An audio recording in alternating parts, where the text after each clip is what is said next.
Welcome to the Business Building Blocks podcast, where we talk about struggles and celebrations that leaders and entrepreneurs experience on their journey to success. I'm your host, Kristina, and I'm passionate about helping you achieve massive amounts of success at work and at home. We'll talk about all things people and organizational wellness, share relatable stories, and feature insightful guests because quality people and processes are at the heart of every success story.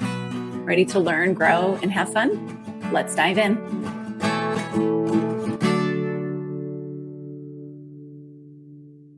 Hello and welcome to the Business Building Blocks podcast. I'm your host, Kristina Schmidt. So we have a very fun episode today, and I want to introduce you to Ashley Cox. Ashley is a leadership mentor for ambitious women business owners who have a team but no time. So Ashley, welcome. Thank you so much, Kristina. I'm thrilled to be here, and I'm excited for a really fun conversation today. Me too. So before we get started, why don't you tell us just a bit about yourself so we get to know you a little bit? So I have been in human resources and leadership development for almost 20 years now. And I got my start in the corporate world working for companies like Kroger and J. Crew, and then eventually decided I want to start my own thing. And I started my company, Sprout HR, in July of 2015, which was 9 years ago almost now. And that just sounds so unreal to say. I've been on my own for almost as long as I was in corporate. I don't know what weird time continuum universe situation we're living in, but that's the reality. But just this past year, I actually made a pivot in my business, and I stripped away all of the HR consulting functions just to niche down and focus on women's leadership development. It is where I thrive. It's where I create the most impact in the world for my clients. And it's where I know that my skill set is needed and really just important the most. That's so awesome. Such a big transition too. So what was that like for you? I can see it being very scary. What was it like? I will tell you, it was not just like one day I woke up and was like, hey, I'm just going to make this big transition. It was years in the making. It was years of being discontent with the work that I was doing, feeling like I was being pulled away from the work that I knew I could create a deeper impact with, and being really tied into the identity of being an HR professional. And identity had so much to do with holding me back that was really what I had to work on with my coaches, with my therapist, with friends and colleagues, and talking about my clients even call me HR Ashley. So like, how does one not be HR Ashley? Yes. So it was a scary transition. It was definitely years in the making. I had to rebrand my business because one cannot be called Sprout HR if one does not offer HR services. Very true. Very true. So I got a lot of feedback from my clients and ideal clients, and they talked about how, because I support and focus on women's leadership development, they wanted to see my name on the business, because that was a woman owning her space, owning her voice, owning her leadership. And they thought that was really powerful. So I made the transition from Sprout HR to Ashley Cox Leadership Mentor, and it has never felt more aligned and more significant. That is amazing. That it's so funny how peeling away the identity that maybe not on purpose, maybe accidentally was formed, and understanding what your real identity is and how freeing that can be and how much benefit you're going to get from it and your clients are going to get from it too. So absolutely amazing. Absolutely amazing. And the funny part, I'm going to tell this quick little story because this is just part of it. Like, I kind of realized I never wanted to be an HR generalist or a regular kind of HR practitioner. I got forced into that role because of a lot of different things going on, but I needed to step into this role to fix a situation that the company was dealing with. And they said, you're the best person for the job. You're really creative and innovative. You got great relationship building skills. Like, these are the things we need in this. And I was like, I don't want to go. Please don't make me. But my HR career really began in talent, training, development, leadership mentoring. So that was my original roots and my passion. And then I kind of got stuffed into this world. And then I created a whole business around it. And then I had to, untie myself from identity politics and then get right back into the work that I was meant to be doing. Amazing. I love that story. It's so great. It actually leads so well into our topic today, to be honest. So when Ashley and I first met, we got into just a fun conversation and we started to talk about how some of the things that we were actually criticized for as children or maybe early in our career turned out to be the thing that has become our superpower in life. And so, Ashley, you kicked us off. So why don't you tell us the story a little bit about how you got told you talk too much? If you can relate, I want you to just put your hands in the air right now that you ever were told you talk too much. And I know you're probably sitting alone or you're on your run or you're, making dinner for the family or whatever, but you go ahead and put your hands in the air because I bet that there are a lot of folks listening who have that shared experience. But when I was growing up, I had the gift of gab, as we like to say. And every single teacher all throughout school, on every report card or note home, always criticized me. Ashley's a fantastic student. She gets great grades. However, she talks too much. And so being told this year after year through elementary school, through middle school, through high school, really had an impact on how I showed up in the world and what I felt like I was allowed to say and how I was allowed to use my voice. And so that naturally carried over when I graduated from college and I went into management and I was worried, I don't want to talk too much. I don't want to be too much. I don't want to say the wrong thing or say too many of the things. And I mean, just jokes on them because now I just get to talk for a living. So that's super cool. So how did you get over that? Because again, that's part of your identity. Yeah, lots of therapy because I needed to unpack where did this come from? What is holding me back from going after bigger dreams, bigger goals? And a lot of it came back from I don't feel like I have space for my voice. And so I had to learn how to create space to show up in this world. And I've done some really scary things for, yesteryear Ashley, who would have thought that's a really cool idea. But are we allowed to use our voice in that way? I do a lot of speaking and a lot of training where I'm on stages using my voice to create impact for people, to change lives. I wrote a book and that was probably, oh my gosh, I remember the day it got published, Kristina. Listen, that was the biggest vulnerability hangover I think I've ever had. Yes. Have you experienced that? I have not. Well, I've experienced the vulnerability hangover in various different ways, not from a book, but from podcast episode number 1, maybe.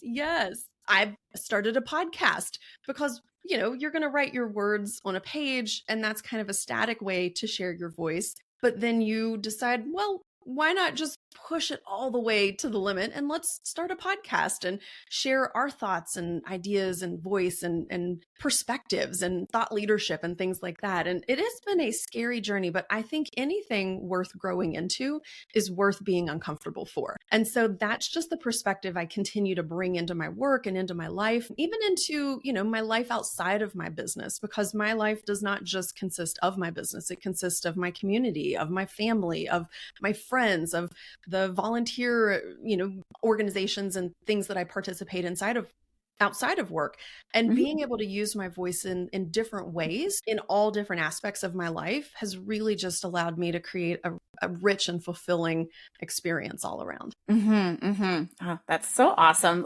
And it is about bringing your voice, your personality to everything you do and understanding that as business owners, as leaders, we aren't just we can't put our identity into that role, and only that role.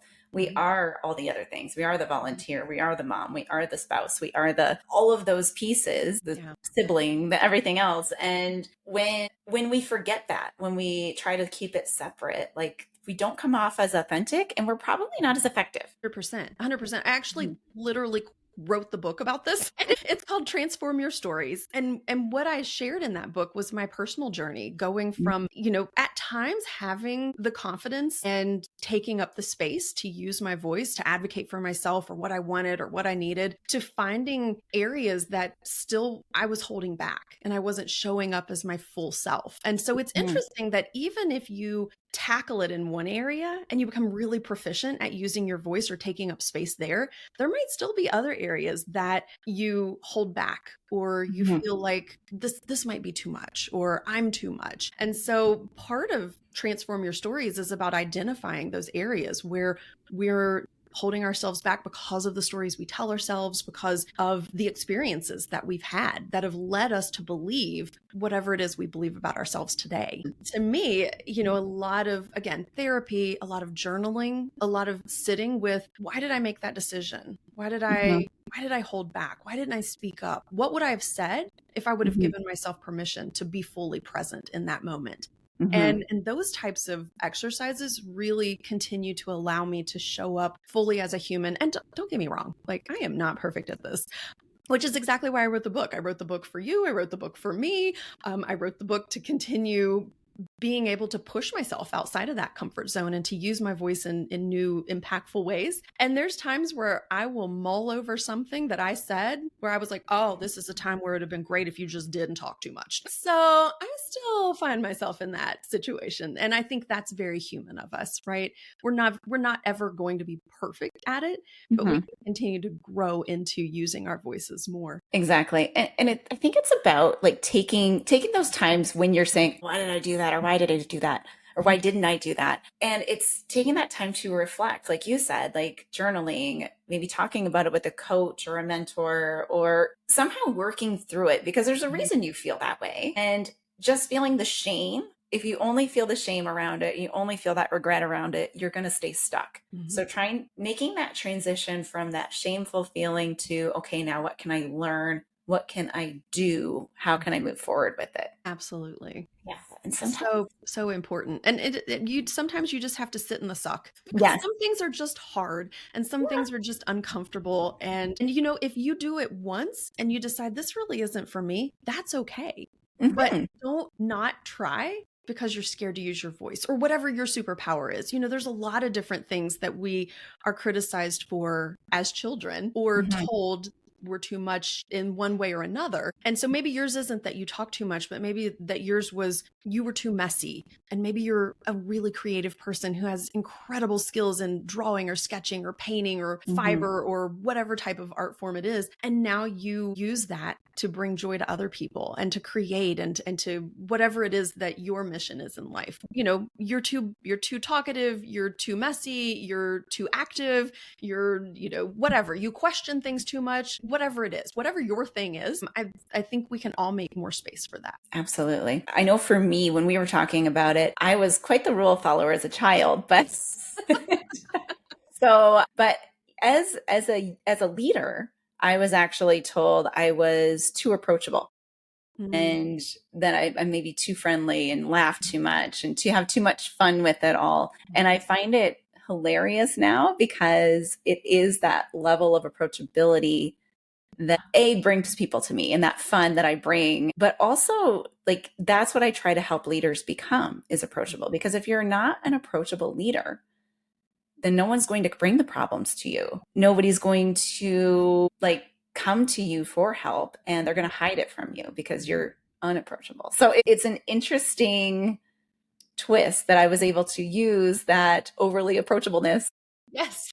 I feel that so deeply. And you're so right. If people can't bring you their problems, their concerns, their worries, they're going to hide them. And those problems are going to snowball because they're not going to go away because somebody ignored them or because you weren't approachable enough for them to bring it to you to help them solve it when it was a minor thing, when it was just a question or just a concern, but now it's snowballed out of control and it's created some bigger catastrophe that we absolutely have to address. Exactly.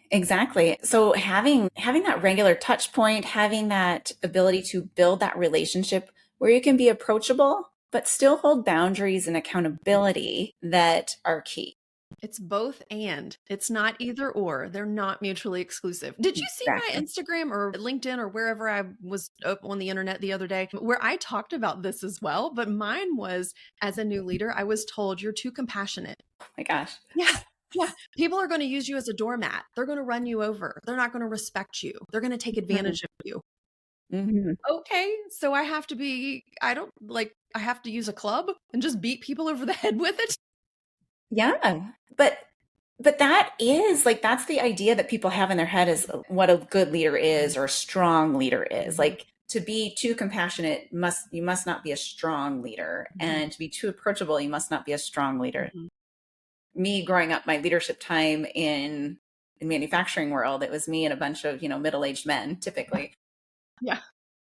So it was the example I was trying to follow was all of the middle-aged men that I was around. And so my laughing, my keeping it fun, keeping it light, my almost smiling as much as I do, which I can't help. I literally cannot stop. Like that was seen as bad. And I would get that feedback. And it's like, well, stop doing that. Like, be more serious. Bring it down a notch, And I'm like, well, that's not me. Yeah. It took me a long time to realize that's not me and that's okay. Yes. Yes. I worked in a very male dominated industry as well when I was very first starting out. And so I was trying to mimic what I was seeing because that was, quote, acceptable. That was what people expected of you and expected to see. And they didn't expect to see someone running around who dare they have joy and excitement and enthusiasm. And I found that when I tried to act the way that my middle-aged male counterparts acted, it did not go well for me. It was only when I finally saw another female leader who was able to demonstrate the balance between compassion and empathy and setting expectations and creating an accountable team that I was able to say, oh, we can have both. Yeah. Okay. Let me try that. And that felt so much better. It felt so much more aligned. It felt natural for me to step right into that and to also balance that compassion and empathy with how do we get things done? How do we make sure that we're setting clear expectations and we're delegating effectively and that we're not becoming a crutch for our people or becoming a doormat, because skewed one way or the other, both sides can be really toxic and super ineffective. But the balance of them, the harmony that they create is what really creates that highly effective leader. Absolutely. Absolutely. And it's interesting. I did just a podcast about this the other day about the culture in which you're in. And how that culture either brings out certain traits or squashes down other traits. And I think we both experienced the squashing down part. One thing that comes up for me, like when I think about some of the toxic workplaces that I've seen or I've worked in or helped people in, is that they very much want you to have no boundaries around your time in these toxic workplaces. And it's that lack of boundary that gets promoted and it gets encouraged.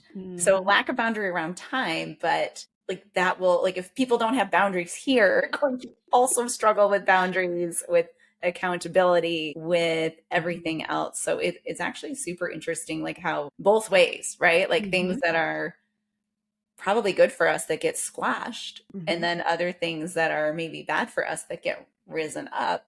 Yeah, it is. It's like two sides of the same coin. The things that you were not praised for as a child, but you were criticized for as a child, become things that hold you back. But then toxic things that you're really good at, people pleasing, no boundaries, working 90 hours a week. Hello, I worked so many hours in corporate because I was always trying to please. Am I doing enough? Am I promotable? Am I this? Am I that? Da da da da da.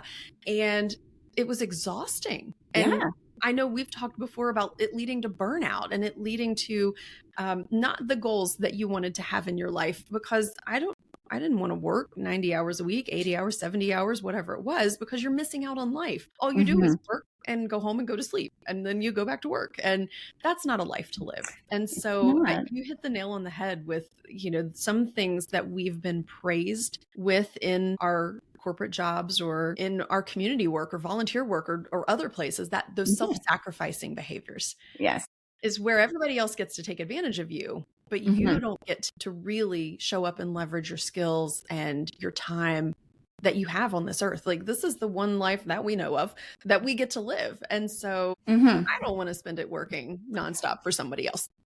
Exactly. Now I love my work. So I do really actually like it. But at the same time, I still want to spend the time with my family, with my kids, with, doing fun things that is not work. As much fun as this is always fun. 100%. And I love my work too. And the amazing clients that we get to work with. I know it's such a gift to be able to choose the people that you work with, because in corporate, you're kind of just forced to work with whoever shows up and whatever project comes on your plate. But being able to be really selective and get to choose.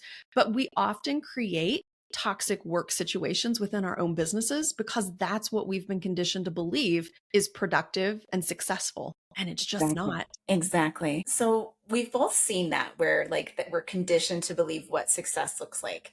How do we change it? How do we realize it for ourselves and how do we change it in our culture? Yeah. I think the first thing is allow yourself to dream. If you had your dream culture, what would that look like?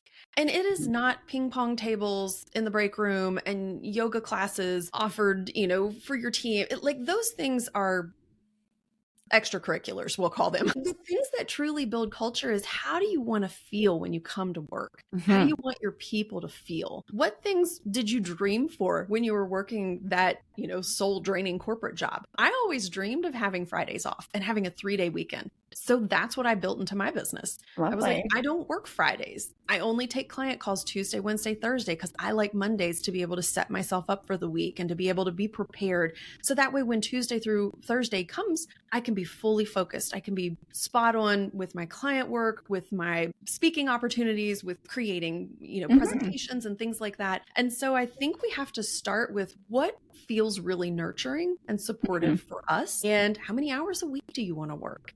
What kind of vacations would you like to take? What does that look like? What would you like to offer for your team when you have a team in place? What's something that you wish you would have had? Maybe it's having paid, paternity or maternity leave. Maybe it's having, a flexible work schedule policy where people don't need to work a set schedule every single day of the week just to have, quote, FaceTime. They can, come to work and get the work done as long as it's getting done and we're moving in the right direction and we're meeting our milestones and our project goals and deadlines and clients are happy. Who cares? I don't care if you do it at 3 a.m. If that's when you work best, go for it. And so it's being allowing ourselves to push back on the status quo, to say just because Monday through Friday, 8 to 5 has been the norm. And trust me, anybody who's worked in corporate knows that it is not Monday through Friday, 8 to 5. It's like 24/7 round the clock. Yes. We drag that into our business, but we have the full agency to say this can be different. So maybe a good starting point would be what's irritating you about your business right now, the way that you have it structured and set up, and how would it look if you could do anything you wanted to in the world to change that? That's great. I love that, starting with like what's frustrating you right now, because like basically if something's frustrating you or something's making you angry, then there's something that you feel is wrong or you feel is an injustice in some way. And so it's like, we'll start with that. Is it, and then you can discern at that point, is it a perspective shift that I need to make, or is it something that I actually do need to do something with and change it, make my own culture, break the rules a little bit. Yes. Do whatever that is. Yeah. Like you have the opportunity to create a radically different company culture than anything you've experienced before. Now, I'm not going to say that it's going to be easy because we're going to have to break some bad habits and shift some of those mindset shifts that we've had or the way things have always been done, sort of perspectives that we bring with us from toxic workplace cultures and bad boss baggage and all that stuff. Make one small decision and change today. And then see how it goes, and then make another one and make another one. And before long, they start to waterfall where you're like, why would I ever do that? Let's do this instead. And you're like, yeah, we're finally getting it. Exactly. I know from my perspective, like the big eye opener for me was understanding my working genius and understanding that there are things that I naturally am going to be very good at and get energy from doing. And there are things that I'm not going to be. And trying to stuff myself into these things because I should, because that's what leaders do, or that's what I'm supposed to do kind of rules. When I would just realize that, well, I could just do it this way.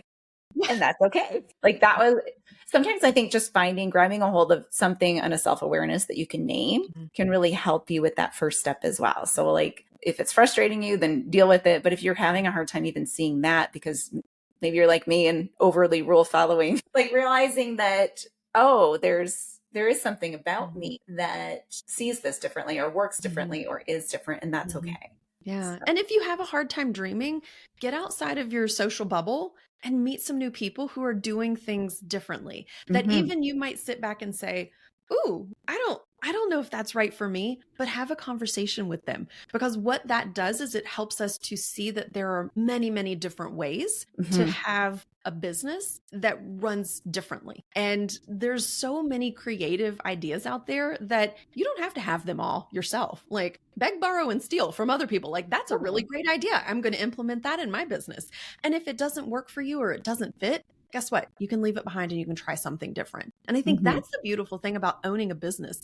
In corporate, there were 86,000 layers of red tape to get anything done. And when you're talking about multi-billion-dollar organizations, it takes a lot of effort to make a change, even a micro change. In our businesses, we're quick. We can pivot fast. We can make decisions that we can actually implement today. That's what's so exciting. So if something's not working, throw it out. If you want to try something new, add it in. But try not to change everything all at one time, because you also don't want to wear yourself out, wear your team out, confuse your clients. You don't want to generally make chaos. Exactly. Yeah.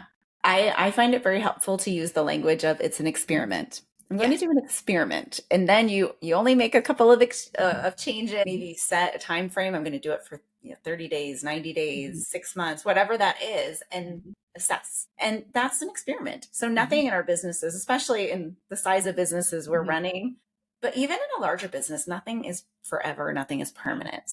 Conduct your experiment, assess the results, make a decision or a tweak or whatever it is that you need to do to align it better with your thoughts and feelings and what's working for you and what is not. Exactly. And if you look at some of the most successful businesses in the world that have been around for 100+ years, they have had to make changes. They have had to evolve. They have had to change policy, process, culture, all of those things, because otherwise they wouldn't be here.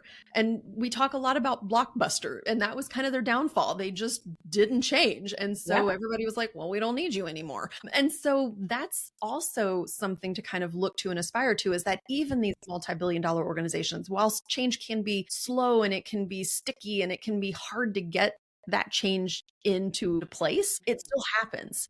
And it happens just on a different scale. But change has to happen in order for us to evolve and to stay relevant and to find fulfillment in our businesses. Absolutely. It's like the one constant is that there will be change. Always, always. If you don't like change, having a business is not for you. Exactly. Oh my goodness. Well, Ashley, this was so much fun. And I just want to thank you for bringing your story, bringing your insight, bringing your experience to my listeners on this podcast. So just before we wrap up, what's new and exciting in your world? What's happening? Oh my goodness. So many things. So I have a whole new brand and a name change, and we're just changing everything. If you want a short lesson in how to change everything in under 8 months, just let me know. But I'm really excited to be doing this work, to really be focusing on women's leadership development in women-owned businesses, because we have the ability, the potential to create so many positive impact ripples in the world, because we think differently, we lead differently, we have different goals and ambitions and ways that we give back and invest in our teams and our communities and our families, that we need more women leading the way. And we need to own our voice. And I'm here to help you do that. If you need to own your voice in learning how to set clearer expectations, or how to delegate effectively, or not be the crutch for your team, those are the areas that I really specialize in and love to work with women on. So that's what's new and exciting. I've got some LinkedIn Lives coming. I've got some speaking engagements coming. Podcasts are coming out. Lots of places to just connect and learn and to be in this work with me. Amazing. So much fun. And if people wanted to get in touch with you, what's the best way to do that? I am on 3 of the major social media platforms. LinkedIn is where I spend most of my time. So you can find me there, Ashley N. Cox, and then on Instagram and Facebook at ashleycox.com. Thank you so much. And to my listeners, thank you so much for listening today. Reach out to Ashley if you are a woman in business and would love some mentorship. And if you like today's episode, please like it, subscribe to it. I cannot speak today. Subscribe to it, share it with a friend, leave a comment on the YouTube, and just share the wealth out there. And most of all, leave a review, because those reviews are how we share the knowledge. We get the algorithm working for us. So share it, leave a review, and tell a friend.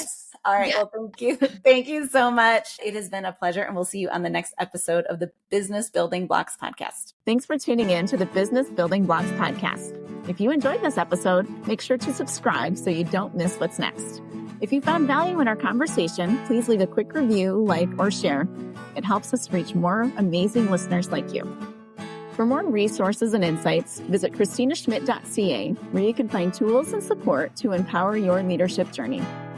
Thanks again for listening, and we'll see you in the next episode.